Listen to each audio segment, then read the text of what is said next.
ओम नमः शिवाय। दोस्तों, आपका मेरे चैनल भक्ति की मूर्ति में स्वागत है। आज मैं देवउठनी एकादशी व्रत कथा लेकर आई हूँ। कार्तिक माह के शुक्ल पक्ष की एकादशी को देवोत्थान देवउठनी ग्यारस प्रबोधनी एकादशी कहते हैं। इस दिन विष्णु भगवान 4 महीने के बाद योग निद्रा से जागते हैं। एकादशी की कथा इस प्रकार है। एक नगर में एक राजा था। उसके राज्य में सभी लोग एकादशी का व्रत रखते थे। कोई भी जीव जंतु नौकर चाकर पशु पक्षी तक को एकादशी के दिन अन्न नहीं दिया जाता था। एक दिन की बात है, किसी दूसरे राज्य का एक व्यक्ति राजा के पास आया और उनसे नौकरी पर रखने की मांग की। तो राजा ने उसके सामने एक शर्त रखी कि तुम्हें नौकरी पर तो रख लेते हैं, रोज तुम्हें खाने को मिलेगा, लेकिन एकादशी के दिन तुम्हें खाने को अन्न नहीं दिया जाएगा। उस समय तो उस व्यक्ति ने हाँ कर दी, लेकिन एकादशी के दिन जब उसे अन्न की जगह फलाहार खाने को दिया गया तो वह राजा के पास जाकर गिड़गिड़ाने लगा कि इससे तो मेरा पेट नहीं भरेगा, ऐसे तो मैं भूखा मर जाऊंगा। तो राजा ने कहा कि मैंने तो तुम्हारे सामने यह शर्त पहले ही रख दी थी। फिर राजा ने उसे आटा दाल चावल आदि दिलवा दिए। उनको लेकर वह नदी पर पहुंचा।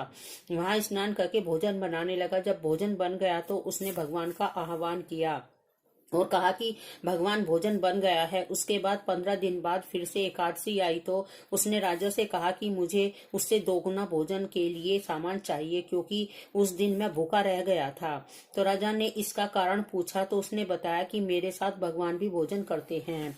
फिर उसने भोजन बनाया और भगवान को बुलाया तो पीताम्बर धारण किए भगवान चतुर्भुज आए और प्रेम से उस व्यक्ति के साथ भोजन किया और अंतर्ध्यान हो गए। अगली एकादशी को उसने उससे भी दोगुना भोजन का सामान मांगा और कहा वह सामान हम दोनों को पूरा नहीं हुआ।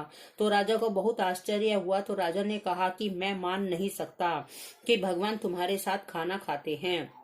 तो मैं इतना व्रत व पूजा पाठ करता हूँ, मुझे तो भगवान ने कभी दर्शन नहीं दिए। तो उस व्यक्ति ने कहा कि आपको विश्वास ना हो तो चलकर देख सकते हैं। तो राजा एक पेड़ के पीछे छिप गए। उस व्यक्ति ने भोजन बनाया और भगवान को पुकारा। वह शाम तक पुकारता रहा, लेकिन भगवान नहीं आए। अंत में उसने अपने प्राण त्यागने का निश्चय किया, लेकिन भगवान नहीं आए।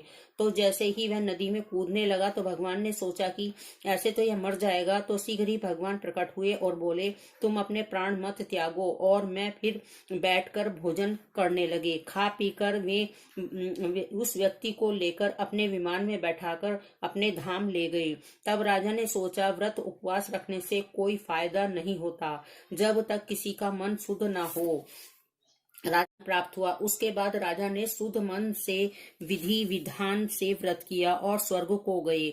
जो व्यक्ति सच्चे मन से पूजा उपवास करते हैं उन्हें वैकुंठ की प्राप्ति होती है। इस कथा को पढ़ने सुनने से मोक्ष की प्राप्ति होती है और हृदय में भगवान का वास होता है।